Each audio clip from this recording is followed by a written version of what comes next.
اعوذ باللہ من الشیطان الرجیم، بسم اللہ الرحمن الرحیم۔ تمام مومنین مومنات مسلمین مسلمات تمام انسانوں سے سلام عرض ہے۔ بعد السلام سامعین گرامی، آپ سب سے گزارش ہے کہ میرے اس چینل کو سبسکرائب بھی کر دیجئے اور ویڈیو پسند آنے کی صورت میں اس کو لائک اور شیئر کرنا نہیں بھولیے گا، کیونکہ یہ چینل جو ہے انشاءاللہ آپ کے علم میں اضافہ کرے گا، آپ کی تعلیم میں آپ کی ہیلپ کرے گا، کیونکہ یہ چینل جو ہے نا وہ میں اپنی لفاظی سے یا اپنی قیاس آرائی سے نہیں چلاتا ہوں، بلکہ آپ کو کتابیں دکھا کر یہ ایک ایک ویڈیو جو ہے وہ فیکٹ کی بیس پہ ہوتی ہے، اور آج کا تھم نیل جو ہوتا ہے وہی ویڈیو میں ہوتا ہے، کوئی دغا بازی دجل بازی نہیں ہوتی ہے۔ لہٰذا آپ خود بھی دیکھیے یہ ویڈیوز اور دوسروں کو بھی دکھائیے، کیونکہ اس میں اتھینٹک آپ کو معلومات دی جاتی ہے اور اتھینٹک بکس کا انتخاب ہوتا ہے، کوئی ایسی جعلی اور غیر معتبر کتابوں کا جو ہے میں سلیکشن نہیں کرتا ہوں۔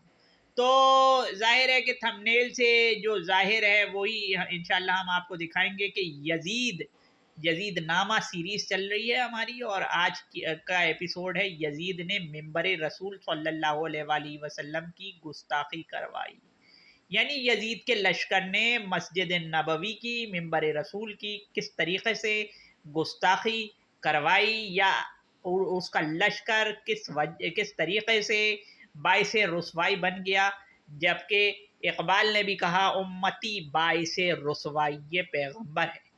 تو یہ شکوہ میں اس نے کہا، جواب شکوہ میں۔ تو بہرحال بغیر کسی تاخیر کے سب سے پہلے تو اس موضوع پہ چلتے ہیں کہ کیا رسول اللہ صلی اللہ علیہ وآلہ وسلم نے مدینے پر حملہ کرنے کی کوئی پیشگوئی کی تھی یا نہیں کی تھی۔ کتاب ہے، کتاب کیا ہے؟ امام پاک اور یزید پلید، اور یہ کس نے لکھی ہے؟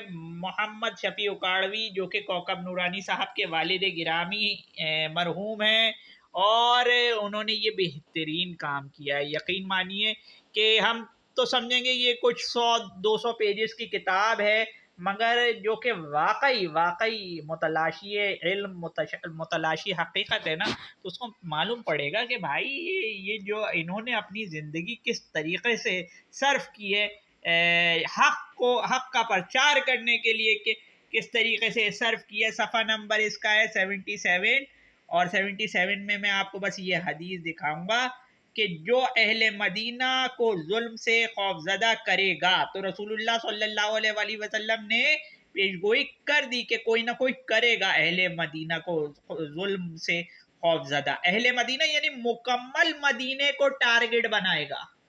مدینے میں جو ہے رائٹس ہوں گے، جھگڑے ہوں گے، ہر شہر میں ہوتے، ایسی کوئی بات نہیں ہے، مگر دیکھیں یہ پرٹیکولرلی ہے اہل مدینہ کو ظلم سے، یعنی اہل مدینہ اب کیسے ہو سکتا ہے اسلامی حکومت بھی نافذ ہو، مکہ جب اسلامی حکومت نافذ ہے تو پورا مکہ مدینہ سب ایک پیج پہ ہونا چاہیے۔ اس کا مطلب یہ ہے رسول اللہ صلی اللہ علیہ وآلہ وسلم نے حق کا معیار اہل مدینہ کو بنایا ہے، اور بتا دیا ٹو دی پوائنٹ یزید کی حکومت کے بارے میں بات ہو رہی ہے کہ جو اہل مدینہ کو ظلم سے خوفزدہ کرے گا اللہ اس کو خوفزدہ کرے گا۔ ٹو دی پوائنٹ یہ یزید کے لیے آیا ہے بھائی، اور اس پر اللہ اور فرشتوں اور تمام لوگوں کی لعنت ہے۔ اب سمجھ میں آیا کہ لعنت رسول اللہ صلی اللہ علیہ وآلہ وسلم نے بھیجی ہے اس کو جو مدینہ پر حملہ کرے گا۔ قیامت کے دن نہ اس کی فرضی عبادت قبول ہوگی نہ نفلی۔ تو یہ جو ہے نا، یہ ایک اور حدیث ہے، یہ اس کا متن بھی بالکل تقریباً ایسا ہی ہے، ٹھیک ہے، اہل مدینہ کو اذیت دے گا۔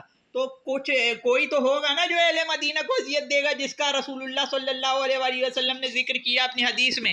تو اب ہم دکھاتے ہیں آپ کو دوسری کتاب، یہ ایک تو یہ کتاب دکھائی، دوسری جو ہم کتاب دکھا رہے ہیں آپ کو وہ ہے الصواعق المحرقہ، ابن حجر مکی نے کی لکھی ہوئی۔ اب اس کتاب کے صفحہ نمبر 505 ہے، ٹھیک ہے، اس پہ چلیں گے یہاں تک۔ اب یہ جو یزید نے حملہ کیا تھا مدینے میں، یہاں تک 300 نوجوان اور اتنے ہی صحابہ قتل ہوئے۔ پچھلی ویڈیو میں ہم نے دکھایا تھا 12 ان صحابہ کے نام دکھائے تھے جن کو قتل کیا ہے، مشہور صحابہ کے نام، اور کل تعداد 300 صحابہ کی ہے جو قتل ہوئے ہیں۔ بھائی صحابہ کی توہین کرنے والا تو بھائی پھانسی کا اور سزائے موت کا مستحق ہے، تو صحابہ کو قتل کرنے والا لعنت کا مستحق نہیں ہے؟ اس کی کیا تعریفیں ہوں گی؟ کیا اس کو مسلمان بنایا جائے گا؟ یا کیا ڈبل پالیسی ہے؟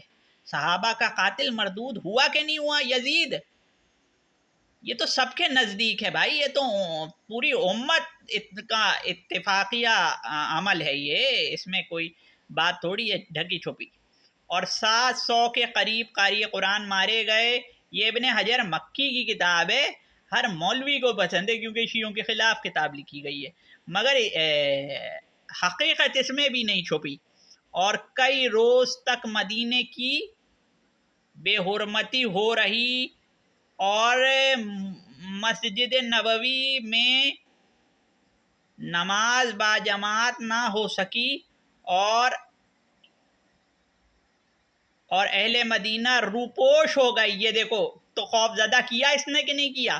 اور اب ذرا اہم بات، اب دل تھام کے سنیے، کئی روز تک مسجد نبوی میں کوئی شخص داخل نہیں ہوا، یہاں تک کہ کتوں اور بھیڑیوں نے مسجد میں داخل ہو کر رسول کریم صلی اللہ علیہ وآلہ وسلم کے، اب میں یہ بول بھی نہیں سکتا ہوں جو لکھا ہوا ہے ادھر، جو اس نے کام کر دیا ہے، یہ سب باتیں رسول صلی اللہ علیہ وآلہ وسلم کی پیش کی خبر کی تصدیق کر رہی ہیں، وہی خبر جو میں نے آپ کو بتائی کہ مدینہ والوں کو خوف زدہ کرے گا یزید پلید۔